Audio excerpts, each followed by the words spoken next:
दिन है हमारे लिए। तो एक आज स्वयं मेरी लाडली सरकार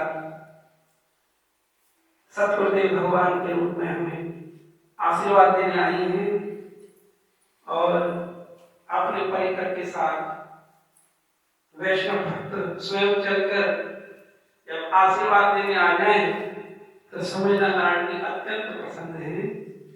अब हम बाबा महाराज के चरणों में सभी दंडवत प्रणाम करते हैं। एक अत्यंत उनका इतना बिजी शेड्यूल था। एक जनकपुर से आए बाबा भी और हमने निवेदन किया और बाबा सब काम छोड़कर गुरुदेव हमें आशीर्वाद देने के लिए आए। तो जोरदार तालियों से बाबा का प्रणाम करेंगे। उनकी कृपा ऐसी हमारे ऊपर बनी रही। हम यही निवेदन करते हैं।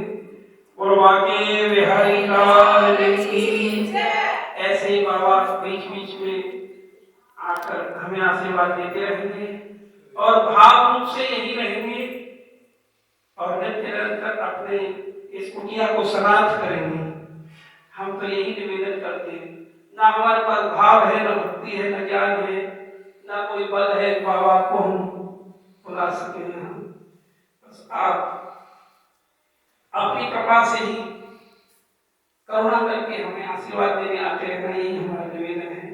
ऐसे दिव्य संतों के दर्शन भगवान की बड़ी कृपा होती है।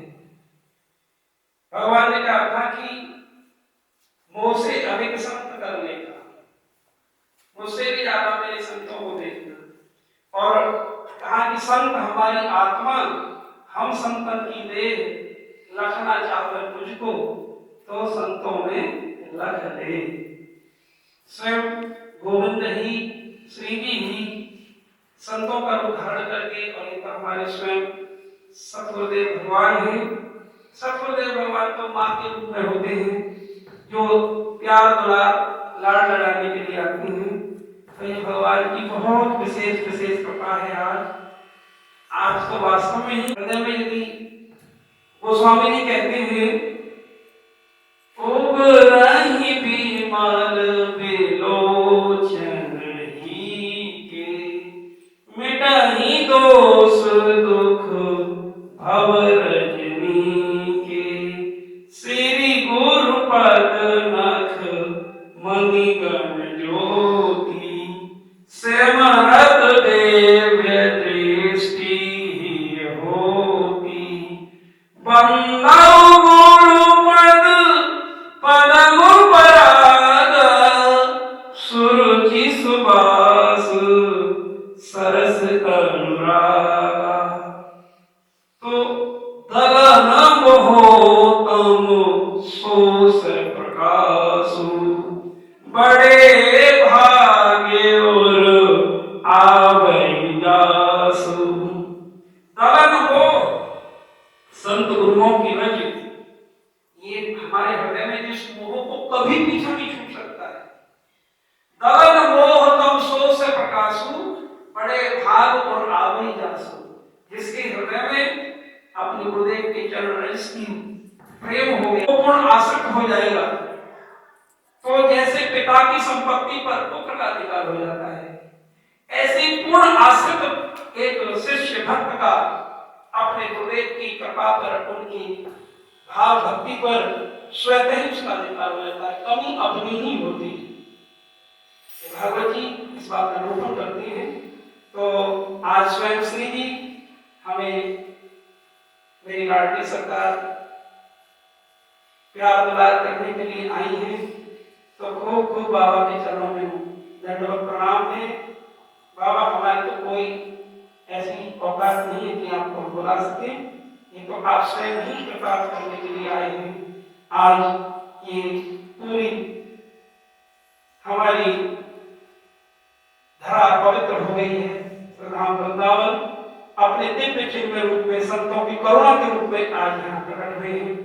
श्री बाबा श्री के चरणों में, गुरुदेव के चरणों में कोटि कोटि नमन वंदन।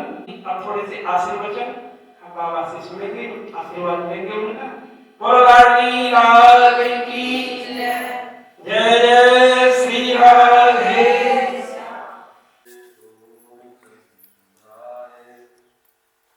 राम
पास में जाइए, देखिए, सुनिए, स्पर्श करिए तो कड़वा है, तो उसका कर्म का ही फल है।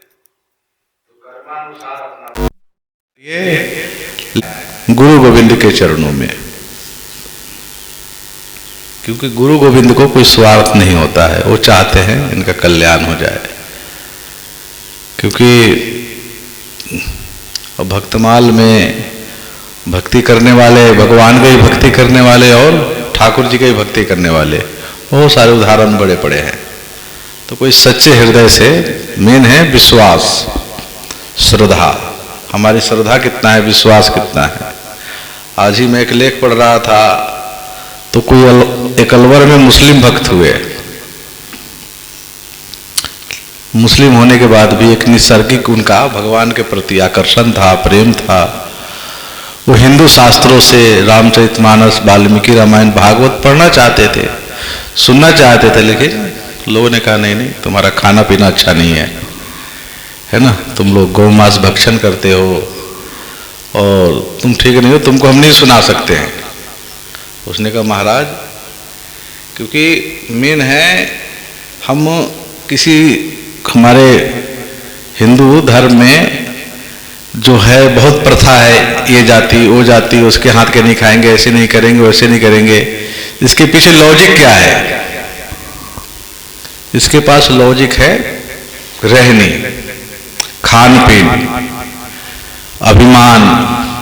तो वो भी अगर व्यक्ति, कोई संतों ने उनको भी अपनाया, लेकिन खान पीन छोड़ के और कोई विरक्त भेष ले ले, तो फिर वहां वो कर्म का सिद्धांत बदल जाता है। कर्म का सिद्धांत एक ही आदमी पे एक समय में लागू होता है, एक समय में नहीं लागू होता है। तो जैसे वर्णाश्रम होता है ना, ब्रह्मचारी, गृहस्थ, वानप्रस्थ, संन्यास, तो सबके अलग अलग धर्म है।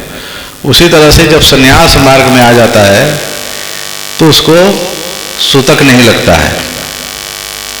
जैसे सूतक कितने आदमी को नहीं लगता, आप लोग को मालूम है? गृहस्थी में भैया ठाकुर सेवा सब लोग करते हैं, तो कभी घर में बच्चा हो गया, एक पटीदारी में कोई मर गया तो सूतक लग जाता है, ठाकुर सेवा नहीं कर सकते। अब नियम है, अब क्यों नहीं कर सकते हैं, ये अब ये शास्त्र का विषय है, इसको मानना पड़ेगा, क्योंकि भगवान ने ही नियम बनाए हैं। जैसे गोपाल जी के हम सेवा कर रहे हैं, हमारा प्राण प्रिय भक्त हैं, हम उनका सेवा करते हैं सब कुछ से, लेकिन वो इसीलिए विरक्त होने की महिमा है। इसीलिए लोग कहते हैं भैया जब भगवान की सेवा करना है तो व्यक्ति को विरक्त होकर करना चाहिए, उस पर फिर कोई कर्म बंधन नहीं लगता है। अगर गृहस्थी में है तो उसका उस पर नियम लगता है, पालन करना पड़ेगा, फिर इन्हीं का नियम बनाया हुआ है, भगवान का ही आचार विचार, शुद्धि अशुद्धि। तो अभी मोदी जी जब उनके माता जी मरी थी तो दूसरे दिन ही वो किसी कार्यक्रम में थे, तो लोगों ने आपत्ति जताया, और तरह तरह के लोग हैं, अरे तो हिंदू धर्म का अपने आप को मानते हैं और दूसरे दिन माँ मरी है और कोई नियम का पालन नहीं करते। तो कुछ संतों से लोगों ने कहा महाराज आपका तो नजदीकी है, आप डांटिए, बोलिए। जब देश का राजा ही ऐसे अनाचार करेगा है, जब नियमों को नहीं मानेगा तो लोगों में क्या रहेगा। जैसे मान लीजिए मैं गुरु हूं, मैं इस नियम का नहीं मानूं तो हमारे शिष्य लोग क्या मानेंगे। तो सीधा सीधा उन पे आक्षेप था। तो संतों ने उस पर विचार किया और कहा नहीं नहीं, मोदी गलत कर ही नहीं सकता है, क्योंकि वो संतों से पूछ के ही करता है भैया। तो वहां शास्त्र से संतों ने उपाय बताया। राजा को, यति को सूतक नहीं लगता है, राजा को सूतक नहीं लगता है, और कुमारी कन्या को सूतक नहीं लगता है। ये मेरे को बहुत अच्छी लगी। घर में चलो सब है तो तुम्हारी कन्या तो है कुमारी, उससे सेवा करवाओ।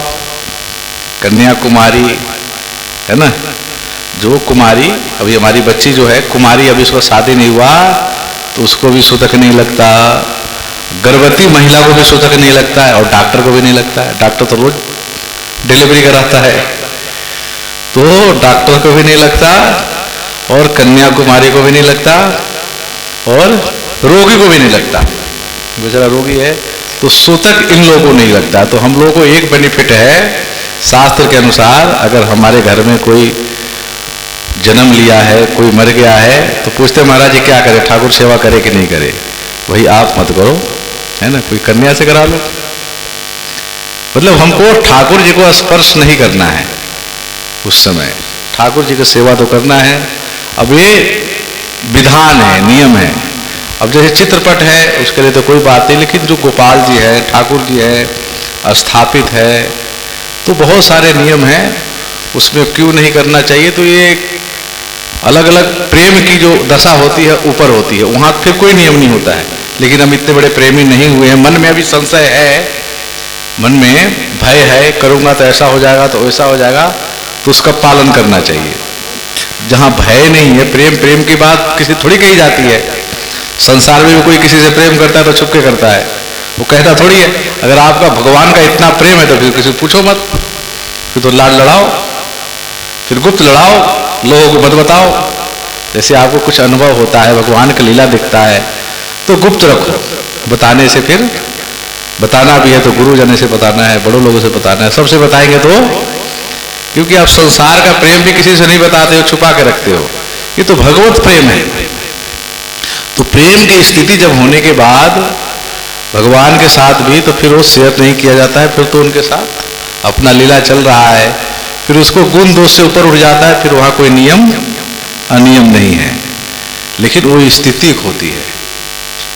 तो उनको लोगों ने कहा नहीं, आप विजाति हो, आपको हम शास्त्र आदि नहीं पढ़ाएंगे।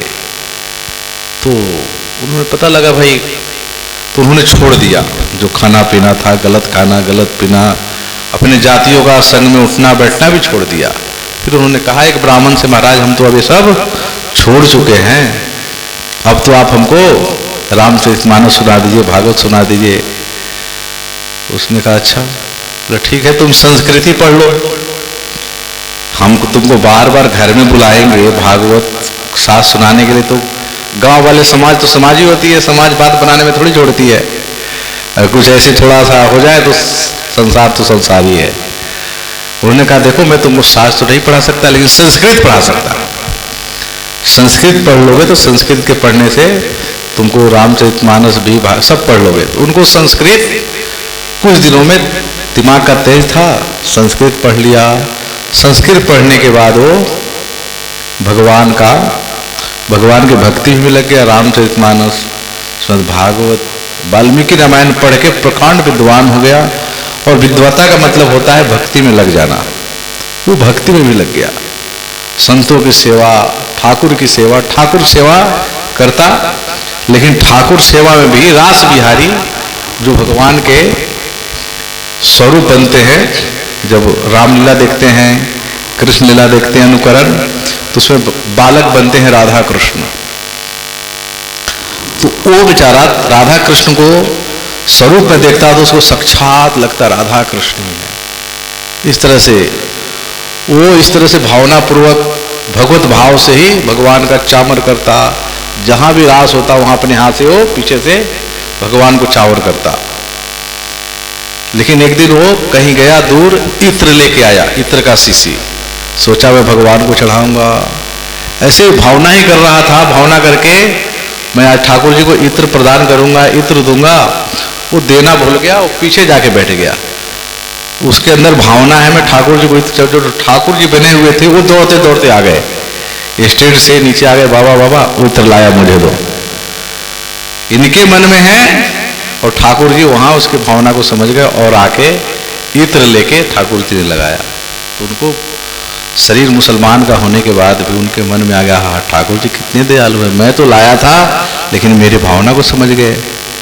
मतलब आज इनके मन में हो गया, मैं ठाकुर जी से तो मैं प्रेम करता था, लेकिन आज सिद्ध हो गया ठाकुर जी हमसे भी प्रेम करते हैं। तो भजन इसीलिए किया जाता है क्योंकि हम कर रहे हैं, क्योंकि हम जब गुरु दीक्षा ले लिए, भगवान के शरण में आ गए तो कल्याण तो हुई। गीता वाटिका का संस्थापक आप भी बड़े पढ़े लिखे तार्किक विद्वान तो थे ही, तो भगवान रास बिहारी के प्रति वृंदावन में लोग आए तो कहा रे भगवान रास बिहारी साक्षात होते हैं। उन्होंने कहा ऐसे ही कहते हैं, भक्त हैं लेकिन उनके मन में। फिर उन्होंने ठीक है, अगर ठाकुर जी मैं रास में जा रहा हूँ, अगर ठाकुर जी हमको आके अपना गले का माला पहना दे तो समझेंगे हमारी भावना को समझते हैं, साक्षात है। ऐसे उनके मन में आया, वो जाके पीछे बैठ गए। एकदम से ठाकुर जी कूदते कूदते भीड़ में आए और उनके गले में माला पहना दिया। लोगों ने देखा भाई ठाकुर जी तो स्टेज पे तो वहां कहीं जा रहे, तो पुदार जी को माला पहनाया। फिर पुदार जी के मन में आया, हो सकता है मेरा नामी आदमी हूं, किसी ने कह दिया होगा जाओ भाई जी बैठे माला पहना दे। तो उनको इसमें भी थोड़ा तर्क लगा, किसी ने कह दिया होगा, कोई नामी आदमी है। उन्होंने कहा चलो मानते हैं ठाकुर जी हमारी भावना को समझे। लेकिन एक और उन्होंने मन में सोचा, अभी ठाकुर जी पीला रंग का वस्त्र पहने हैं, अगर नीला रंग का वस्त्र पहन ले तब समझेंगे हमारी भावना को पक्का ही समझते हैं। अब एकदम से शुरू में नितरास होता है, ठाकुर जी नाचते हैं। ठाकुर जी पीला वस्त्र पहने थे, जिद कर दिया नहीं हम तो नीला वस्त्र धारण करेंगे। अब वस्त्र को चेंज करने में टाइम लगता है, वस्त्र तो एकदम से चेंज हो नहीं जाते हैं, पूरा बांधा जाता है। ये मैं कलयुग की घटना सत्य बता रहा हूं। ठाकुर जी ने जिद कर दिया मैं तो नीला कपड़ा पहनूंगा। बोले प्रभु अभी तो टाइम लगेगा, लीला में देर हो जाएगा, जो हो तुम्हारा लीला हो या ना हो, मैं तो नीला ही वस्त्र पहनूंगा। अब ठाकुर जी के जिद के आगे जो सिंगारी था, ठाकुर जी को वस्त्र धारण कर, हल्ला हुआ लेट क्यों हो रहा है, लेट क्यों हो रहा है। तो पता लगा ठाकुर जी वस्त्र चेंज करके आए और जाके बाबा के गोदी में बैठ गए। बाबा विह्वल हो गए, बाबा बिल्कुल अपने आप को, जो उनका तर्क था, उनका ज्ञान था, उनका ध्यान था, सब चकनाचूर हो गया, रास बिहारी के चरणों में बिक गए। बोलो जय जय श्री राम। तो ठाकुर जी के प्रति अगर हमारी सत्य भावना है ना, विश्वास है, तो भगवान कहीं गए थोड़ी है, अभी भी है ना। तो ऐसे रास बिहारी के प्रति, इसी तरह संत के प्रति, गुरुदेव के प्रति ऐसे हजारों हजारों दृष्टांत हैं कि हमारी भक्ति भाव है। एक भक्त थे, गुरु जी की सेवा करते, गुरु जी की सेवा बड़ी भाव से करते, खाना पीना शारीरिक सेवा सब चीज, गुरु जी उसकी सेवा से प्रसन्न थे। लेकिन गुरु जी की तो सेवा करता, लेकिन और साधु संतों का उतना भाव से नहीं करता। तो गुरु जी कहते बेटा तेरे को एक बात बताऊंगा। हाँ गुरु जी बताओ ना। बोले ठीक है कल बताऊंगा। इस तरह से करते करते रोज गुरु जी कहते कल बताऊंगा। फिर गुरु जी ने कहा जाओ तुम हर महीना कुछ गांव से भिक्षा के लिए जाते थे दूर दूर, माधुकरी सीधा सामान, जैसे गांव गांव में कीर्तन करके लोग अनाज मांग के लाते थे। तो उसको बोले जाओ तुम मांग के लिया, फिर उसके बाद बताऊंगा। बोले गुरु जी हम कैसे आपको सेवा छोड़ के जाएंगे। बोले ये भी सेवा है, क्योंकि गुरु जो कहे, गुरु मुख पद्मा वाक्य चित्त से करी है आज्ञा, आर न करी है मन आशा। अगर इसी जन्म में भगवत प्राप्ति करना है तो गुरु के वाक्यों का पालन करना, क्योंकि गुरु अपने स्वार्थ के लिए बताते नहीं, भजन के लिए ही बताते हैं। तो उनके आज्ञा में रहेंगे तो नीचे ही हमको सदगति होगी। तो गुरु जी ने कहा जाओ आप मांग के लेके आओ। अब वो चले गए, वो 2-4-5 दिन में आए, उनका गुरु जी का शरीर शांत हो गया। गुरुजी का शरीर पूरा हो गया, गुरुजी को लेके जा रहे थे संस्कार के लिए, लेकिन उसने कहा अरे गुरुजी ने कहा था एक बात कहूंगा, वो रुकवा रहे, रुको रुको, गुरुजी तो बोले थे एक बात कहूंगा, ऐसे गुरुजी कैसे चले जाएंगे बगैर बताए। अब वो कहने लगा पागल हो गया, गुरुजी तो का शरीर शांत हो गया, प्राप्त हो गया, गुरुजी को गंगा जी ले जा रहे हैं संस्कार करने फूकने। कहते नहीं नहीं हमारे गुरुजी तो हमारे भगवान थे, हमको बोले थे कहेंगे तो ऐसे कैसे जा सकते हैं। सब गुरु भाइयों ने डांटा फटकारा, बोले ना हम तुम्हारी बात नहीं मानते। वो जिद करके गुरुजी का चरण पकड़ लिए, गुरुजी आप कहो मैं आपको छोड़ूंगा नहीं, जाने नहीं दूंगा। इस तरह से 1-2 घंटा जिद करता रहा। अब गांव के लोग सब लोग इकट्ठा हो गया, उसके जिद के आगे गुरुजी उठ के बैठ गए, उठ के बैठ गए, उसको गले से लगा, हाँ बेटा तो गुरुजी आपने जो कहा था, आप कैसे मेरे को बगैर बताए जा सकते थे, आप क्या कहे थे, रोज कहते थे कल बताऊंगा बताऊंगा, तो बोले बेटा यही बात था, तो मेरा सेवा बड़ा भाव से करता है, संतों में मेरे में भेद रखता है। अच्छा गुरुजी गलती हो गई, आप कुछ दिन रहो, मैं सेवा उनका भी करके दिखाऊंगा। गुरुजी साल भर रहे और गुरु को संतों को भी इस तरह से अभेद सेवा देकर गुरुजी प्रसन्न हुए और आशीर्वाद देकर फिर भगवत धाम को गए। तो भगवान गुरु का आज्ञा मान के, मतलब कहने मतलब अभी भी चमत्कार होता है, लेकिन हमको भाव चाहिए। तो इसलिए भाव उत्सवो न भजताम रस काम धेनु तम राधिका चरण रेणु महमस्मान। तो भाव पूर्वक भजन करते हुए, है ना, बिल्कुल अति जहाँ श्रद्धा होता है ना वही चमत्कार होता है। हम लोग का श्रद्धा कोई गुण दिख गया, कोई दोष दिख गया, कुछ ये विक्रिया है। कभी गुरु में संत में दोष नहीं देखना चाहिए, ये भगवान की लीला होती है। ये विक्रिया कभी न बंगला में है, कभी विक्रिया नहीं है, भगवत लीला है। क्योंकि शरीर प्राकृत है ना, ये शरीर तो इसी पृथ्वी पे जन्म लिया है ना, तो ये पूरा पूर्ण नहीं होगा। ये पूर्ण हो जाएगा तो शरीर नहीं रहेगा। ये जिस दिन पूर्ण शरीर हो जाएगा तो पूर्ण नहीं रहेगा, उसी दिन खत्म हो जाएगा। तो इसलिए ये कुछ दिखे भी तो समझो भगवान की लीला है, भगवान हमारी परीक्षा ले रहे हैं।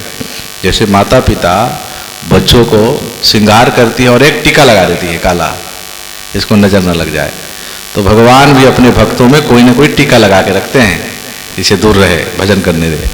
तो इसलिए गुरुदेव शिष्य के लिए साक्षात भगवान ही होते हैं, सबके लिए नहीं, शिष्य के लिए। अब हम कहें हमारे गुरुदेव आपके लिए भगवान है, आपकी श्रद्धा मानो न, लेकिन हमारे लिए नंद सुत भगवान कृष्ण ही अवतार लेके हमारे कल्याण के लिए गुरु रूप में आए हैं। ऐसे शिष्य की भावना हो तो, क्योंकि है ही है वो, तो ऐसी भावना है, ऐसी श्रद्धा पूर्वक उनका सेवन करोगे, उनके आज्ञा पालन करोगे, तो भगवान कहीं दूर थोड़ी है, वो तो ही है सामने। तो इसलिए किसी स्थिति में गुरु के प्रति अश्रद्धा न हो। कभी कुछ देखे, कुछ समझ में नहीं आए तो दूर बना लो। थोड़ा से मेरे साथ बहुत साधक आते हैं, मैं कहा भैया कुछ दिन के लिए दूर हो जाओ, ये तुम्हारे मन का कचरा है, मन में तुम्हारा जो कचरा बढ़ गया है, 6 महीना साल 2 साल दूर रहोगे तो शांत हो जाओगे। क्योंकि पास में जाओगे फिर दोस्त देखोगे, गुरु जी को उपदेश दोगे तो तुम्हारा नाश हो जाएगा, है ना। तो इसलिए कभी भी गुरु के प्रति कोई विचार आवे तो थोड़ा सा दूर हो जाओ, फिर समय पे मन बुद्धि ठीक हो जाए तो फिर आ जाओ। तो गुरु हमारे लिए साक्षात भगवान ही है।